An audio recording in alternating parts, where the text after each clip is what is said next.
So we can find C. Allen Johnson. He will tell you the real story about the hotel in Grand Bahama. It's crazy. You get to sit back and wonder why this government lies so much.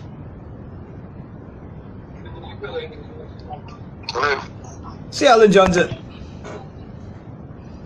Yes, sir. You and I did an extensive story on $65 million paid for the hotel in Grand Bahama. $65 million they paid. $35 million town and $30 million borrowed from the same people who they bought it from. Only it come to my attention that they paid no more than $20 million for the hotel. That they got no more than $20 million for the hotel. Actually, you can almost consider this deal a negative. Let me give you the full story on the hotel, okay?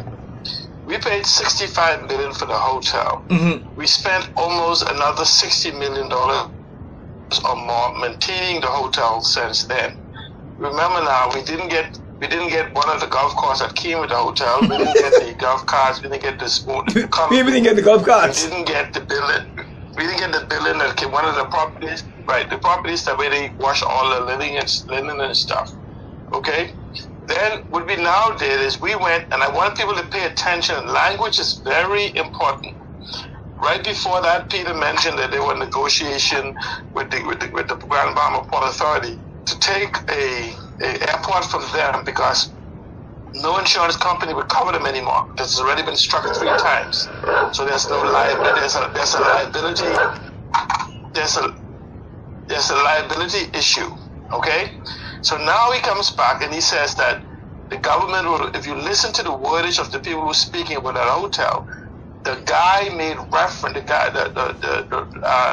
The partnership head made reference to the hotel. To the airport being fixed, and then they would invest in it.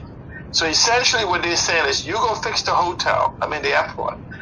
You then cover it with liability because the government itself would be there to take the liability on that the Port Authority and Hutchinson Whampoa no longer wants to. One plane crash, one accident at the airport would actually bankrupt them. Now, I want people to understand the problem is more than the airport. The airport runway supposedly is okay, but I want people to realize that the taxiway, the buildings, all those things are compromised. Wow. So now we're going to take the thing of building this hotel, building this airport back to a world-class airport. Then we will surrender it to Royal Caribbean as part of this deal. Then we are going to get all the crown land. We're getting all the crown land that's left on Paradise Island, right? We are about to force another Bahamian or person off the land to give it to Royal Caribbean. I want you to listen now. Listen very carefully. Right. Royal Caribbean is one of the major players in the downtown Prince George Dock Harbor. Now listen to what they want. Listen to what they want the crown land for. They want to build an inclusive island at that end, so when the people come into Prince George Dock, they do not come out the front gate. They get on their water ferry and go across the Paradise Island, meaning that Bahamians will never see them to buy any souvenir, shampoo, buy nothing. So essentially, it then makes the Prince George Dock another lie. And so these are the 2 things we have to demand as Bahamians. We must demand the Prince George Dock heads of agreement, the Lucaia heads of agreement, and now we must demand the other heads of agreement that we have here on Grand Bahama for the other harbor. Essentially what you have here is a government in desperation. And I put this to you that the problem we're having now, and you'll see, what you have is a government in a desperation mood. Not a government. You have a prime minister that's in desperation mood, but for the mere fact that his party is trying to remove him as prime minister. Okay? And for instance, you will see within the next 10 days, the FNM has already made arrangements to remove Menace at the next convention in June. Menace will preempt that convention. Remember now, the FNM has not. Their constitution called for a But minister ain't got no convention. They gotta be they retarded. Minister ain't got no convention. No, but no, they're gonna no. But see, moving on a convention doesn't allow them to go to election. So what ministers doing is minister can call a conclave to stop the election from happening. I mean, stop stop the convention from happening, so that he won't be removed. So everything minister's been doing recently is to stop his removal as leader of the FNM. But the FNM now realize that Dorian and now this coronavirus will give remember the minister said with 39-0? Yes. Minister may be right. The problem is 39-0. The 0 will be for the FNM. And they believe that if they can take minutes off. So what Minister began to do is begin what is called a marketing campaign. So when you see when Minister start talking about these jobs that the unemployment will come almost down to unreducible, it's because Minister know that he's about to prostitute the assets of the Bahamas in a desperation to not go down in history as a prime minister who has been removed as leader of opposition and as prime minister of the country. And this is a desperate act of a desperate man. It has nothing to do with governance. And the FNM party need to come clean to the Bahamian people if they hope to survive in opposition, not as opposition. Hold on, Ciala. But in opposition, they hope to survive as opposition. Hold on. Or you could see hold the on, hold extinction on. of the FNM party. Hold on, Ciala.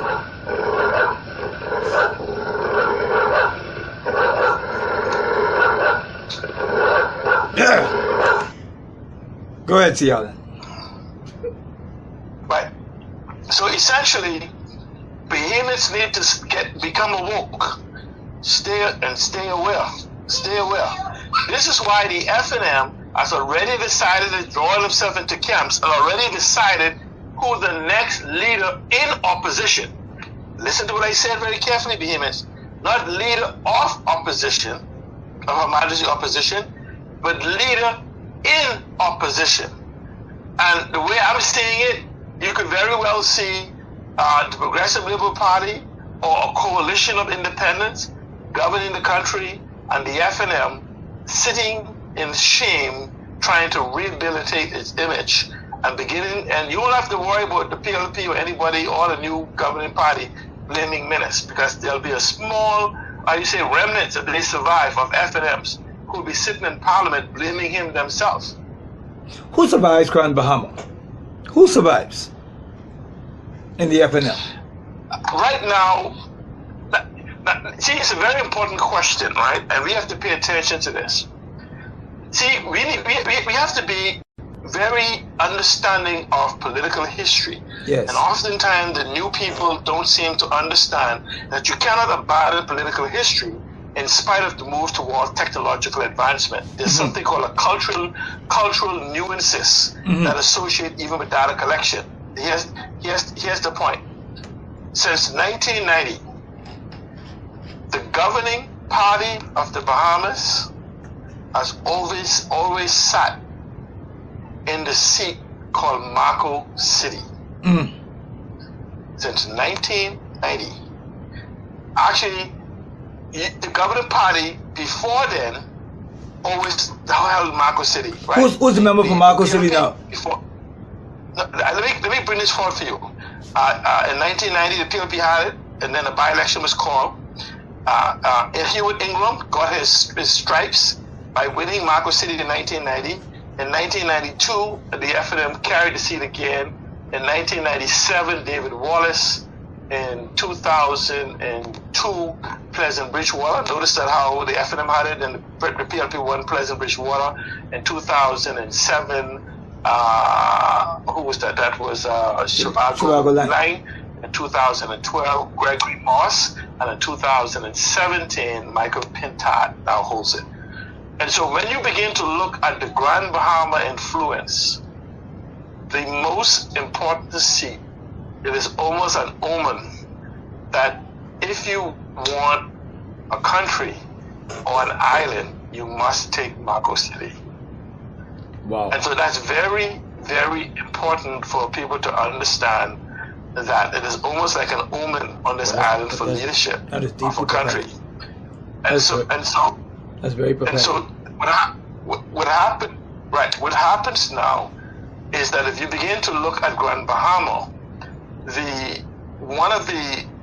you'll see Michael Pintard has for the last year and a half or more begin a process of separation from the FNM let me correct that, not from the FNM. You see Michael Pintard begin a separation from the FNM administration with his concept of reconciliation across the border of multiple political ideology and multiple constituencies. And so I am very, very interested in Grand Bahama as a residence. I am extremely interested in what happens here, because the next government of the country will make the determination as to whether or not the Bahamas lives or die. Let me ask you a question. Hold on, let me ask you a question, because I think moment in history where we begin a new social mandate. Listen, let me ask you a question, because I think your assessment is kind of prophetic in a way, and I kind of know a little bit more than what I think I want to say. Okay, you got Vacation West End, Michael Pine High Rock. You got Aram Lewis and Nico C. You have Michael Pine is in Pine Ridge. Pine Ridge. You got you got KP the Time West East Grand Bahama. Michael Pintard in Marco City. Aram in Central Grand Bahama. Whether it's Aram in Central. So yes, you have five verses right now in Grand Bahama. And the question I asked was, who survives Grand Bahama? I was coming to that. Hold 1 second. You painted a narrative of Michael Pintard's very slight or slow divorce from the status quo. The question is now, right? If Grand Bahama has any key, or is the key, to who wins the government, can Michael Pintard survive as an FNL? See, again, it is all based on messaging, which I'm going to tell you. You have, right now, what you have is Pine Ridge standing, right? And Pine Ridge is standing on the whole aspect of a voice for the people. And my language is very deliberate. It's for the people, but the question is it from the people? And it's very important to make a determination. Is Pine Ridge posturing? As to how people is Pine Ridge posturing? Because the question is, because if you compare, because I only see 2 persons surviving in the worst case scenario. I see 2 persons surviving: Pine Ridge and Marco City. The question is Pine Ridge posturing? See this is not guessing. This is database analysis I'm giving. There's some things that a person wanting to win Grand Bahama can do, okay? But it has to be, can the political party or individuals define a vision those Grand Bahamians that are still here or has left the island can buy into and rally behind, that is separate and apart from the Bahamas, okay?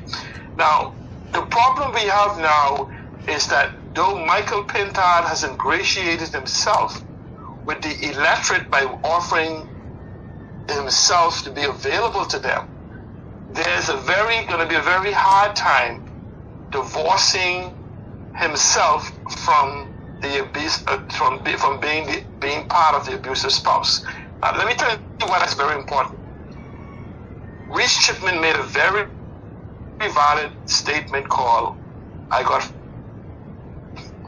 that young lady got flowers every Friday, and she said, I got flowers today because he slapped me yesterday, but he loves me. I got flowers today because he kicked me yesterday, but I forgive him. Then eventually the end and said, I got flowers today, and had I left him yesterday, I wouldn't got flowers today because that flowers was at her gravesite. A point in that also, a second part of that point is statistical odds, and anyone who follow would tell you, let's use a woman, I want to say a spouse, but let's use a woman at this particular time. A woman who left an abusive relationship and enters into another abusive relationship, the statistical odds is she will not go back. There's a 90% chance she will not go back to that former abuser as a means of leaving the current abuser. Okay? And the point of that means is it cannot be the same story of I will change, I have changed, just trust me. The humans on Grand Bahama, the Grand Bahama voters, is going to have a level of concrete evidence, meaning not just what you will do, but how you will do it. Meaning you just can't say, you will repair Grand Bahama, how? You will create jobs, how? So that is whatever, if that message there can be overcome, so that individuals have sufficient time to digest this and actually see a change in the individuals, and I'm using this more specifically for the Progressive Liberal Party, but even so as any independent voice has to show that abuse spouse, which is the voters, that they are nothing like the past they've experienced. Meaning they have to sell a vision of the future, an implementable, touchable vision of the future. I hear you saying that. See, Alan, I argue. I'm saying you that. I argue with you. Let me argue with you for a second. None of the five sitting. No, I'm saying no. Wait, none of the five sitting people have, as of today, have expressed what I told you. Wait, none of the five sitting members of Parliament, as of today, have expressed. What I'm simply saying then is, if you get five individuals, whether from a political party or as independents, that can inspire their constituency, the five of those seats are gone from the FNM.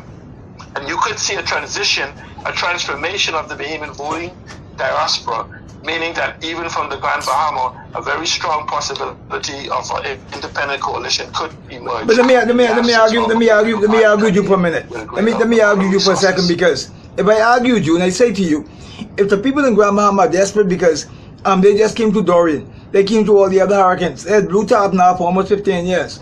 If they're hungry, they're desperate. You're telling me then that somebody can't come in there, the FNM can't come with a couple of dollars and win them over again?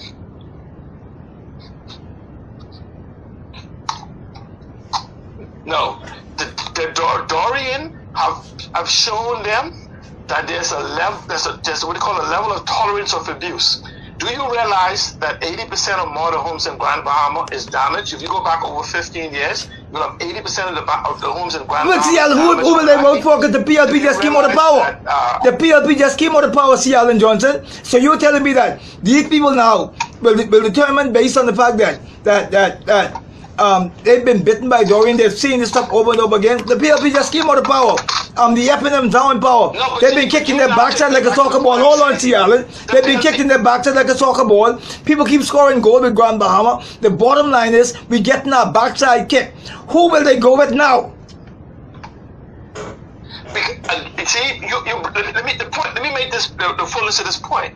I'm saying to you, Grand Bahama now reaches tolerance level. If you look at the fact that 100% of the homes on Grand Bahama is without fresh water being coming in, more than 50% of the homes on Grand Bahama probably still without electricity due to not being recertified for reattachment. There is no jobs. 80% of the jobs on Grand Bahama have exposed. So Grand Bahama is now beyond the point of desperation from where their state of being. You know what you say? Desperation is the man who is about to lose his home. But the homeless guy has no such desperation. Grand Bahamians is actually now homeless, so we don't worry about homes. Grand Bahamians are now waterless, lightless. In fact, Grand Bahama, listen to this very carefully, Grand Bahama has beaten has beaten Exuma and Andros and other islands to being a cashless society. We didn't become cashless because of technology. We became cashless because we got no money. Okay, I hear you. I buy you. I know that to be true. The bottom line is this. Gassi, what you're saying? Please, Adrian, they will still vote FNM. So, hold on, listen to me and see, Alan, because hold on, man. Listen, man.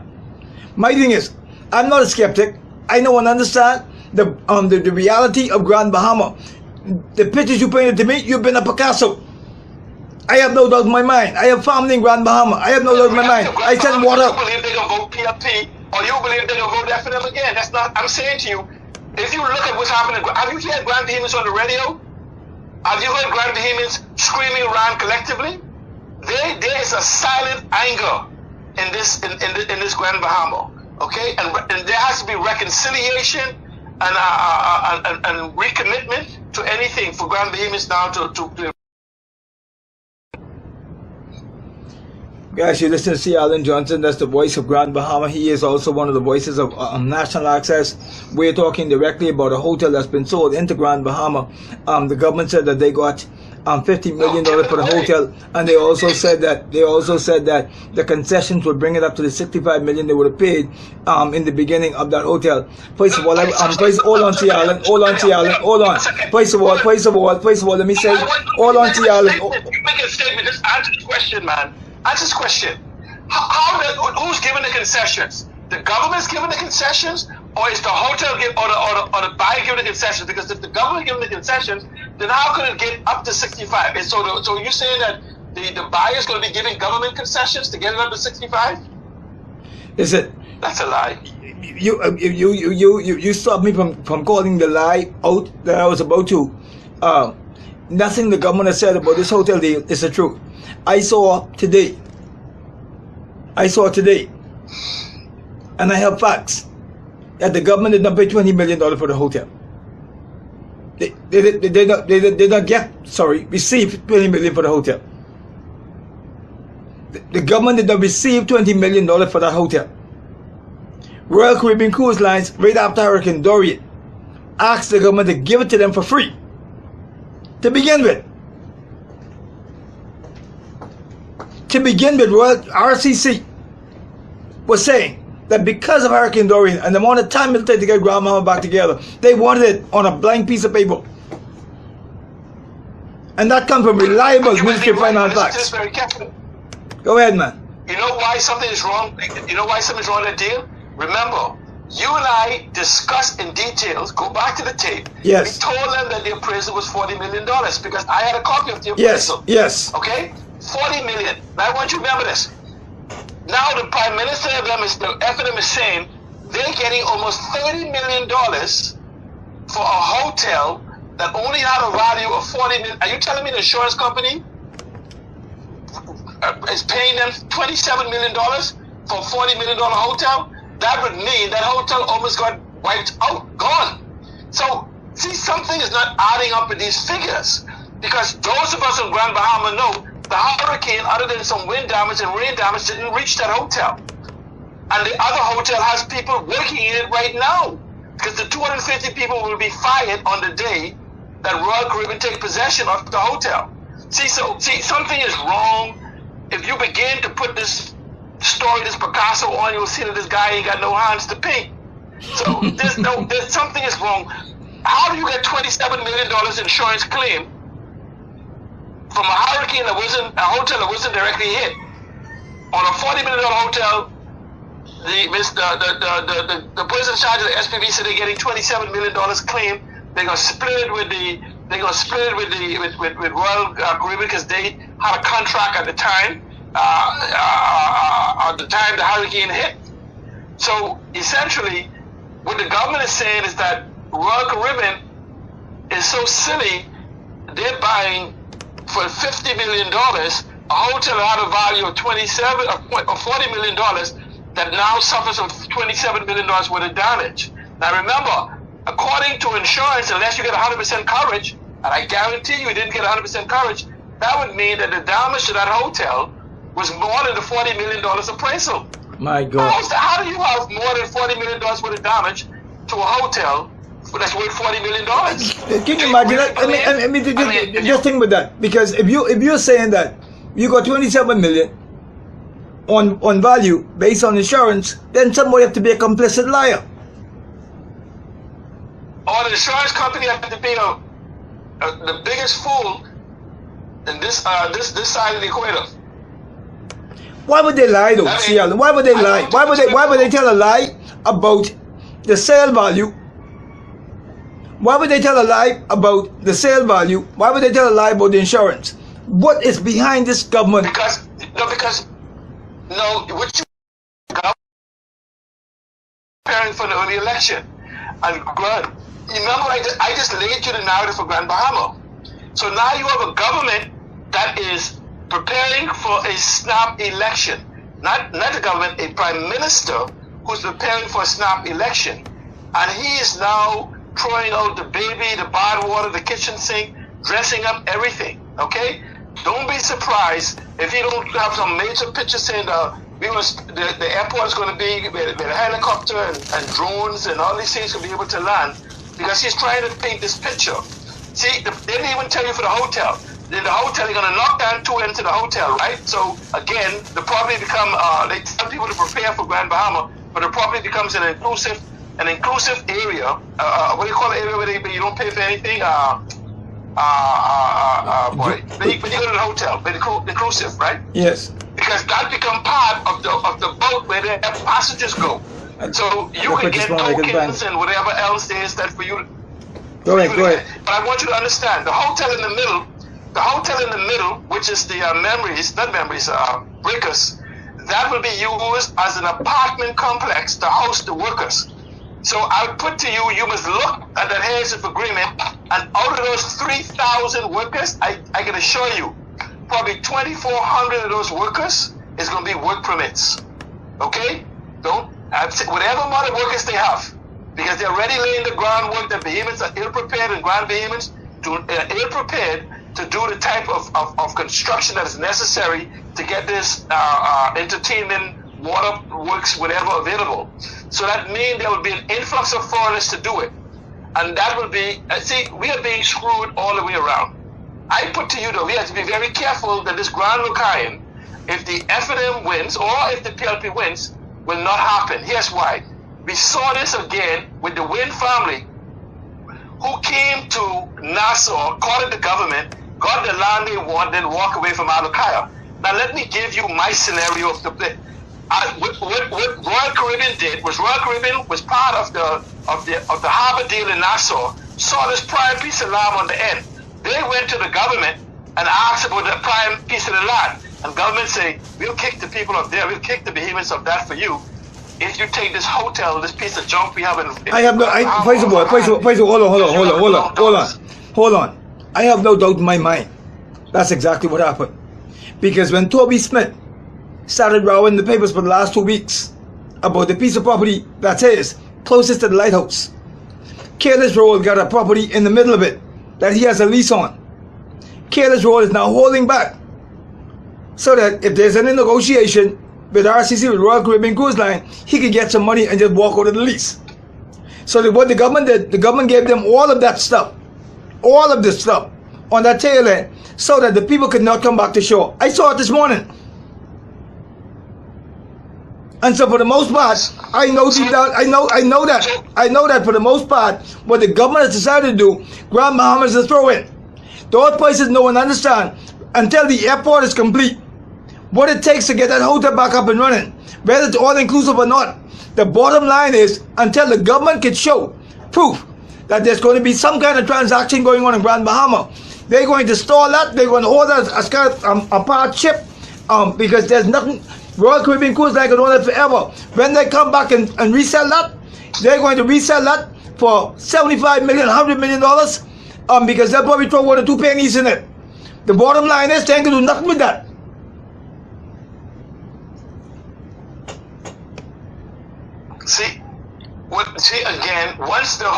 Understand this.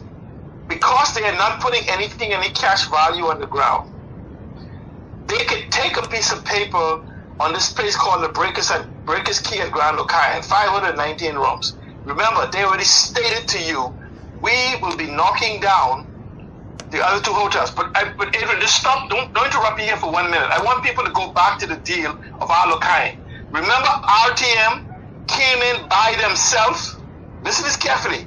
RTM came in bidding by themselves against some other behemoths for our Locayo.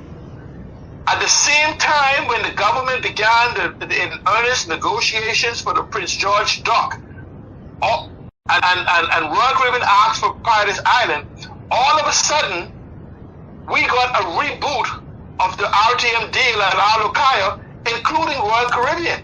That is because the government forced them to partner and form this new company. This new company is just as old as the Prince George dock deal.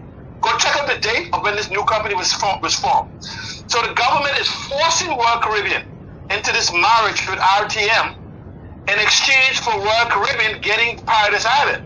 So Royal Caribbean is giving the government 90 days to give them the Paradise Island deal, or this Alokaya deal will not close. So the Alokaya deal is a deal.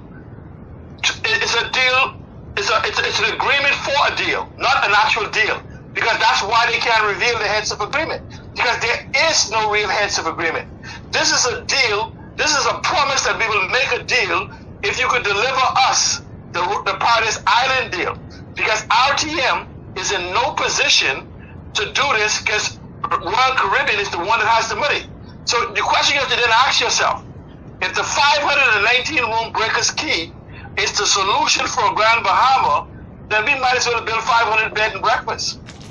So see, when you take time to examine this deal, there is no Grand Locayan deal. What you have is a Grand Locayan proposal that is moved into the next phase, and I think the PLP said it best. We got swing, or about to get swing, because Royal Caribbean hasn't gotten Paradise Island yet. So I'm telling behemoths, imagine they sold you on the idea of the Prince George dock. You could have millions of people coming through the gate for taxi drivers and straw vendors. But here's Royal Caribbean telling you, no. Our passengers will be going by water taxi to our area. See, there's a grand deception of the free national movement. They would probably want the water taxis too. Foreign national movement. I guarantee you one thing. No, they can have their own water taxis. There you go. It gives them the water taxis. So we have to see, but you have to understand. Remember now. See, sometimes we forget. I want you to go and remember some conversation by influential FNMs came about water taxis. You go back in the newspaper. See, I'm cursed with memory. A couple months ago, some conversations came about water taxis around New Providence, and then you have them on the radio saying, imagine being able to go from Clifton to this without water taxi. No, that was a stealth. Who the hell can drive to Clifton to catch a water taxi down to Bay Street? That was all an excuse to justify putting the water taxi. Then you began to see the government begin to say they're going to give everybody taxi plates in Nassau. Remember when the union rise up? See, nothing in politics is coincidental. This is a grand scheme of deception that we have never seen in the history of the Bahamas. I will tell behemoths today, for those of you that are disenfranchised and feel that you shouldn't vote, please don't dare think like that. Go and register to vote. This is no longer for us. This is for country. If you want your children and grandchildren to want a Bahamas, to experience the Bahamas that you just got a taste of, we must register to vote. We must be prepared to vote. And we must not vote for party. We begin to vote for people. People, if the people come to you from the PLP, the DNA, whatever, make sure that they, not the party, that they can articulate the vision for your community, that they can articulate the vision for your island, that they can articulate the vision for your country. Don't let them come to you and say the PLP gonna do this. I want to know, sir, what you can do, because we see plenty of what the FNM said it was going to do, and our MPs, who all was elected in less than 60 days, have no clue as to what the FNM is doing, because the FNM is doing what they want without the members of parliament. And so this is why they're getting so fat, because they're allowing them to feed at the trout.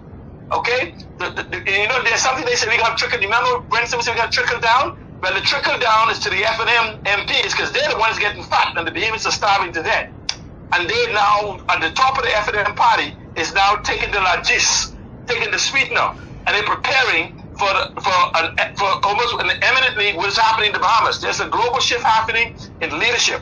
And these guys are doing their last land grab. They're trying to grab everything. And I tell Randy Butler, Randy, you pay attention to North Andres. That is a key landmark in this land grab. So is Grand Bahama. And so I can say to you, if we want to save the Bahamas, we must save Grand Bahama. Grand Bahama is the heart, almost like you say, or the kidneys, whatever. You say you can't live without it because you go into septic shock. Grand Bahama is that organ in the Bahamas. I don't understand. But I don't understand. Country. The infrastructure's there, everything is there, the turnkey. Let me tell you what I don't understand, right? Because I spoke to Brent someone the day before yesterday. What I don't understand is this, and I'm being honest, I don't understand it. Either the coup within the framework of the Free National Movement have decided. Imagine that you're the Minister of Health. On Sunday there's a press conference called to announce steps to secure the Bahamian people against the coronavirus. Everybody else speaks at the press conference while Dwayne Sands sat fuming. He's not recognized, he's not acknowledged, and for the most part, he doesn't even speak at the press conference. Because that speech, see, that press conference was about Menace securing his prime ministerhood from someone that he sees as a threat for the leadership. Listen to me, man. And more so than it was for the preparation of the Bahamas. Listen. Hold on a second. Hold on, Tiale, man. Hold on. Let me lay the foundation for this. There was nothing done. Come on. Let me lay the foundation for this. If this be the case, right? Because this is about the economics now. If all the people have decided, if Menace has gone solo, if he has gone rogue, who is in Menace's camp right now inside the cabinet to protect him? Word is that Dr. Menace put Aram in the cabinet. They have to protect him. If Aram is in the cabinet, protect him. Grand Bahama move. What did they do? She invited Aram. They were supposed to stick it to Menace, so Menace invited Aram to lay on his back. That's why he named him Minister of Disaster. You can say something like that. Have you seen Aram do that? Have you seen Aram? That's what I'm saying. You seen Aram done? What has Aram done since he was named Minister of Disaster? Absolutely nothing. K. Forbes already emasculated Aram to the highest degree. So here you have a minister with nobody in his ministry answering to him, not even his PS. So if Brent decides, if Brent has decided, right, that Brent said that he's not going anywhere. If Brent has decided that the best way to ward off the PLP is to get rid of Dr. Menace, that being said that all the life key money has gone somewhere. Brent is not going to be Prime Minister. That's not even going to happen close to my lifetime, nor yours. Brent is not going to be Prime Minister. But even people didn't take it. So Brent ain't want to be Prime Minister. So the Aguilar, who's been declaring quietly that he's not running anymore. Ellsworth Johnson was saying publicly he was not running anymore. And so Ellsworth, the Aguilar, Dwayne Sands, Brent Simonet, if you want to add Jeff Lloyd to the whole crew, that'll have to be the coup. And it has to be the coup on the extent to which the finances are now going to drive the Menace, and the only thing you have left is the Treasury. Or you have the Treasury or you have Sabas. Because you need money to win this. Where will Menace get the money from? If all the Brent them on the outside looking in at him, if they won't pull one on him right now, if you decide on Sunday, if you decide on Sunday, hold on. If you decide on Sunday that Dwayne Sands ain't gonna speak to a Corona press conference, that means you already ostracize him and you're done with him. Because Dwayne Sands now done with you. You can't embarrass Dwayne no more. You cannot embarrass Dwayne Sands anymore. And so if you can't embarrass Dwayne Sands anymore, that means that Dwayne Sands has already gotten his package in his mind. That he gotta find somebody who can listen to him. Whether it's Jeff Lloyd, Then he said the Aguilar. He ain't about Marvin name. Marvin name is flimsy. He can serve minutes. The bottom line is he got to find 5 who can go against Dr. Menace. Who's the 5? See again. See, you're missing the progeny aspect of this, right? From the time the FNM was in government, was in opposition, right? There's going back 2 terms. There's a progeny, and see, you have to. And again, I said to you, the politics is very delicate thing. I collect data. I do data aggregation. Okay, go back to the progeny. Progeny is the descendants of a person, animal, descendants of a person. Yes, why? I want people to remember how Hubert Alexander Ingram spent 10 years almost 10 years trying to put a man, a doctor, in the House of Assembly. For 10 years. Remember, he even got the Malcolm guy to resign and all this stuff. Yes. He was trying to put a progeny inside of the House. Yes. Ask yourself, would Ingram invest so much time, even up to midday today, trying to put a progeny in the leadership position? Because this is he's trying to reconcile a betrayal. Okay? In 2006, 2007, Hubert Alexander Ingram did a major betrayal of one of the most influential people in the country, a former Governor General, Mr. Turnquest. And he's now trying to redeem himself for that betrayal. Mr. Turnquest always wanted to be Prime Minister. And he also wanted, in exchange, if he couldn't, eventually wanted to have his son, Tommy Turnquest, become Prime Minister. Mm-hmm. And Mr. Hubert Alexander Ingram, in fact, Tommy was Prime Minister because there was no such thing in the FNM Constitution or in the Constitution of the Bahamas that allow as a leader in waiting or whatever the title was. So Tommy was Prime Minister and didn't even know he was Prime Minister when Hubert Ingram made him leader in waiting or whatever this leading up to the election. So essentially, but that's when the betrayal came. He betrayed Tommy when he replaced him. So what he's been trying to do is put a progeny, a descendant, because there's no more sons in the line of Turnquest directly, and so he's trying to put the nephew. He's trying to redeem himself with the nephew of Oliver Turnquest, which happens to be Dwayne Sands, and so that is the 10-year battle. So Dwayne Sands, from the royalty of the FNM party, is the leader they've been trying to find a means to remove Menace.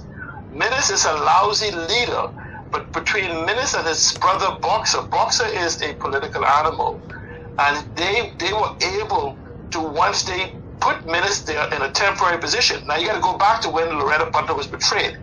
When they lost the election, everybody knew that Loretta Butler was that Monday to be taken to the Governor General to be named leader of Her Majesty official opposition. Except that Thursday or Friday, Hubert Alexander turned around and named Hubert Alexander Menace as the leader of opposition, because he was the lowest hanging fruit of the 7 or 8 of them that made it into the House. Yes. The 6 of them that made it into the House before the 2 PLPs went and joined them. And so the problem is that Menace and Boxer quietly went around and redefined the FNM party. They took the FNM party of Hubert Alexander Ingram and restored the Wallace Whitfield section. Go and watch the workers. Go look at the Alokaya and see all of the Wallace Whitfield people who helped orchestrate that deal. Go and watch the people who was handing out the flyers and standing around in the press releases. And so what they did is they've now locked the door, and aggressively, what you have is the moneyed people, and you could call them the money. This is the Bay Street people, and the Bay Street people is don't mind them people who live in Life and Key. They're not Life and Key, okay? Don't mind the Wascos and all them people who live in Life and Key. That's not Life and Key. Life and Key is in New York. Life and Key is the people like the Bacons, like the Kissingers, like the Bradys. That's Life and Key. Don't confuse them just because the people live in Life Key, and the people is Morellian. That's Life Key, okay? They have an interest in the next government in the Bahamas. In fact, Minnis promised them if they back him, they'll get the hotel back. So you have the Life Key function, you have the Bay Street faction, and then you have what you have is the Turnquest. And everybody knows, no one doubts the known and unknown wealth of Sir Orville Turnquest. So what you have are these factions that has been trying to remove Minnis, except he has grabbed hold of the party. So I'd put to you that if Minnis was to come clean, he has never governed this country. He has not governed the country. He's had the title of Prime Minister, but he's never been Prime Minister. He's been in cabinet, but he's never controlled cabinet. And so all Minnis holds is 73 and 74 of the Constitution, because you cannot remove Minnis without going to the Constitution and giving Minnis 7 days to call the election, which will cause us to snap back to when Brent Simonet, a man with years experience in the House of Assembly, a man, a lawyer for 40, 50 years, would go and set up a deal inside of the House of Assembly that required his resignation. Brent Simonet knew on the instant he did that deal, he was to resign. Then Brent Simonet resigned, goes on Ms. Miller's show, on the show for ZNS, and confessed to a crime that required him and Minnis to resign. Yes. Okay? Forget the Oban deal. The only thing that stopped Minnis from being removed, because they would have went into the House, caused Minnis to resign, that was Plan A. And Dorian came. Plan B was to move him at a November convention, but Dorian came for Plan A and Plan B. Minnis miraculously survived. You could almost say Minnis brought Dorian just to survive. So now the party knows that the economy is shot. I listened to a speaker last night at a PLP function, Ms. Robin Lyons, and she did an excellent illustration on simply saying, explaining the economy, that there is nothing left there to be received, nothing for us to go to. Essentially, the government, the FNM knows that is shut. So now you have the progeny trying to restore itself, and Bay Street and the other influence oligarchs who needs a few more years to continue the asset grab of the country. And so what we have is an election of the people against them.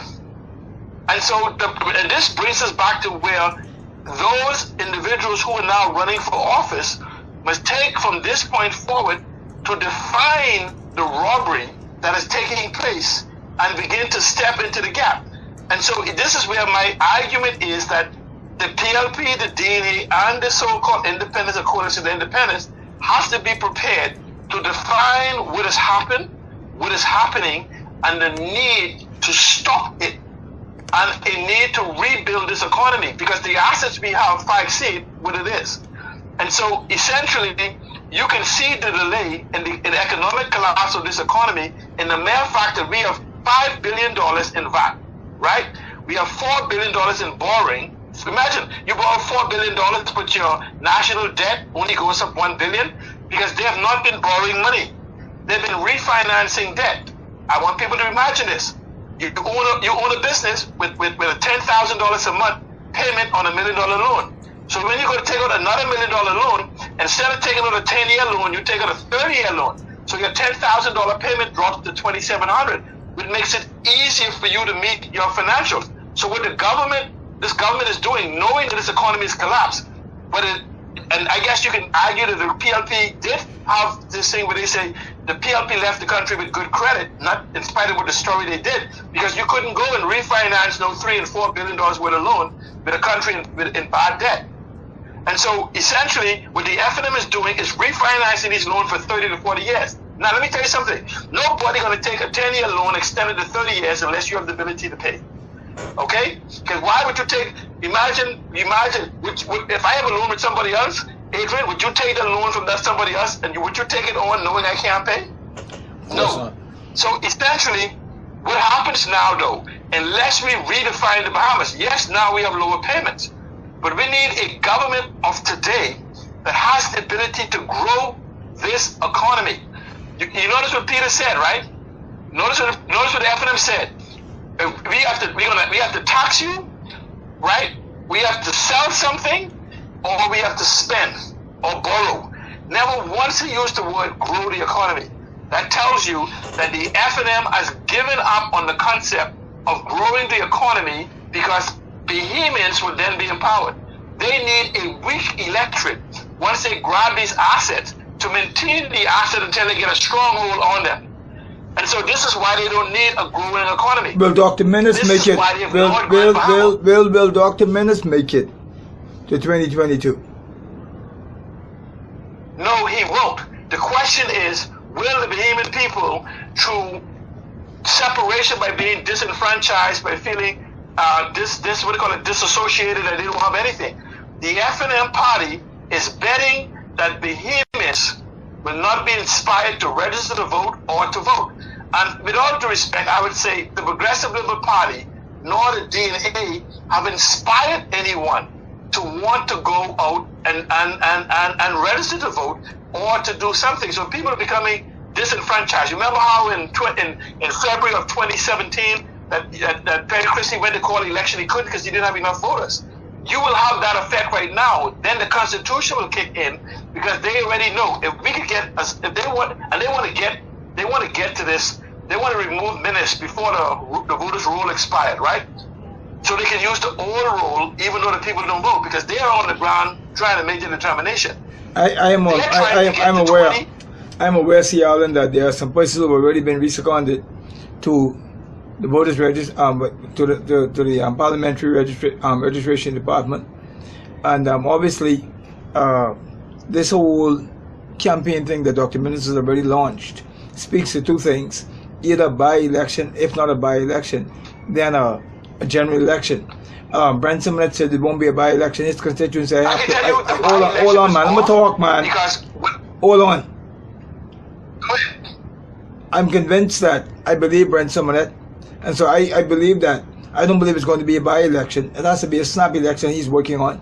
I also believe that something significant is happening within the tribe, so much so that I believe the cabinet is about to take this guy on. I believe the first person out will be Halson Mutri, because Harley Mutri cannot defend his constituency from the speaker's seat. I believe that Michael Pentad is not going to remain a part of the status quo. I also believe, for the most part, that Dwayne Sands is out, and so you have Harley Mutri, and then you have, for the most part, Michael Pentad. And so if those three guys right there would join, you already have Frederick McAlpine, Vaughan Miller, and Reese Chipman already out. What's next to cause the calamity? You don't become government. See, these guys are going for...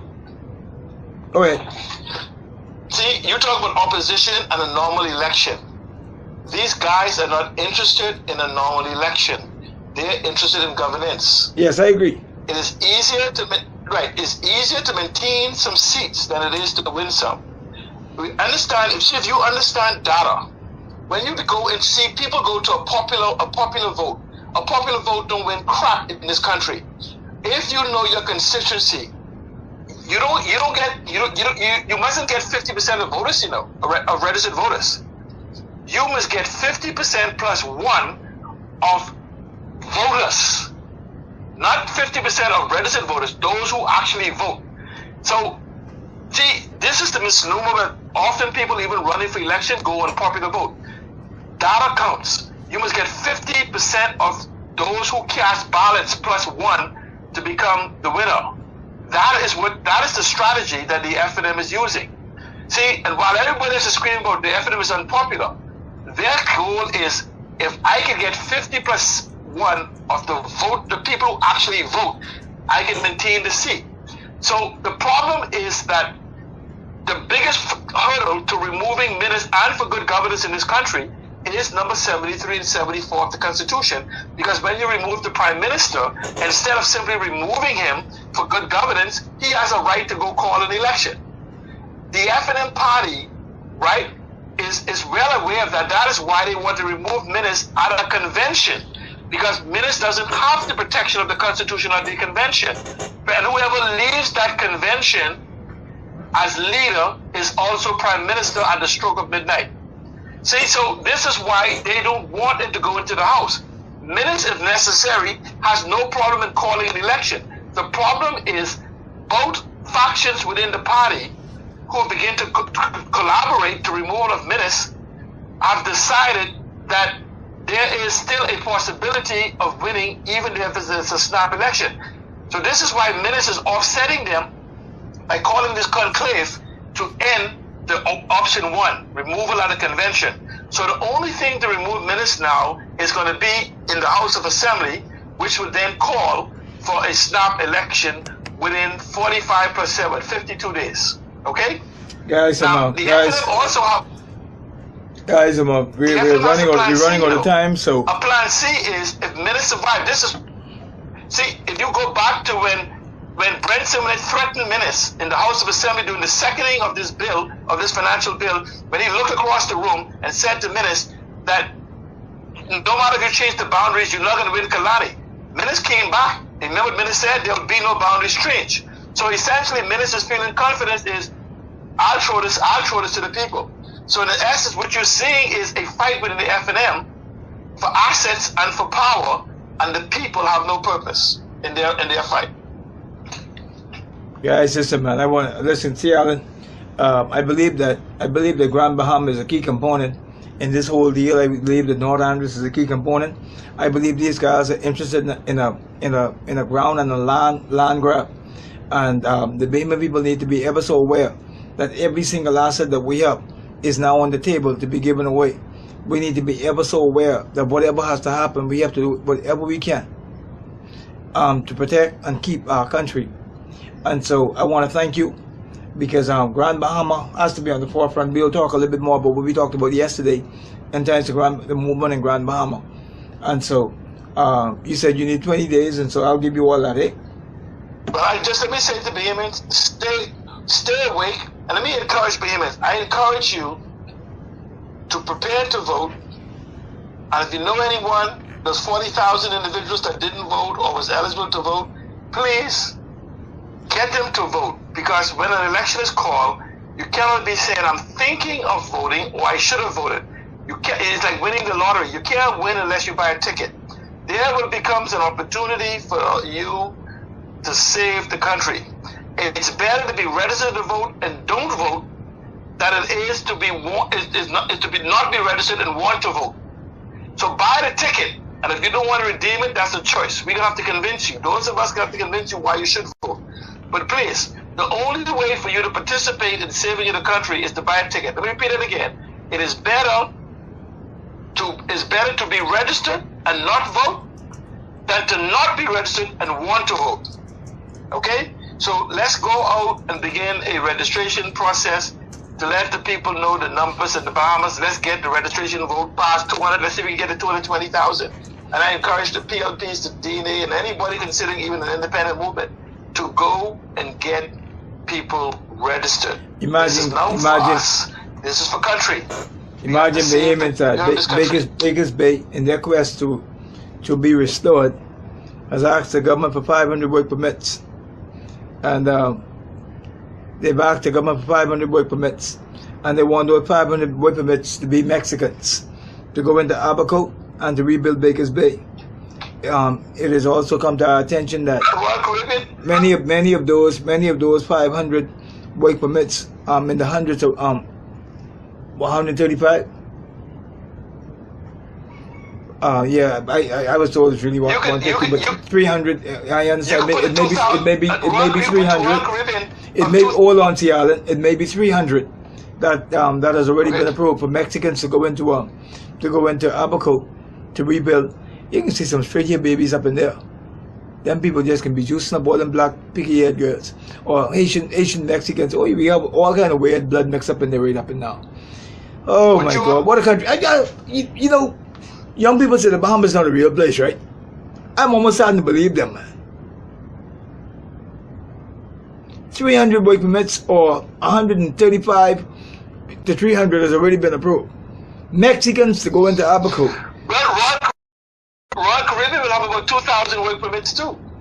Why don't you the heads of agreement? It's important to read the heads of agreement for Paradise Island and for Grand Bahama. You will see. What do you think? If Randall Fox to be looking up at his grave, right, and thinking about the unions in this country, what do you think he'd be saying?